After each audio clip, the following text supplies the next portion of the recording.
Hello guys, yan. Gumagawa kami ng extra floor para dun sa marsh bean o guinea pig house. Sayang kasi yung space dun sa house nila. So, para mas mataas. So, bumili kami ng marsh bean or guinea pig yan, dalawa. So, yan guys. Si Fluffy at saka si Mystic. So, makikita nyo kasi guys, meron pang space dun sa taas. Sayang naman yung space. Ayan o. So, tataas namin siya ng kaunti, ng isang floor pa. So, gumawa na lang kami ng homemade. Marami naman kaming extra wood.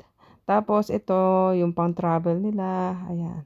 Pero bumili din ako ng extra na house. Tapos, ito, yung pagkain, yung damo, yung damo. Yung pala kinakain yan. So, cute-cute. So, para naman may libangan sila. So, madali lang naman na gawin. At saka buti lang may paint na. So, hindi na ako magpapaint kasi sobrang labig ngayon sa labas. So, ito na yan guys. So, tignan nyo. Ang ganda ng pagkakagawa.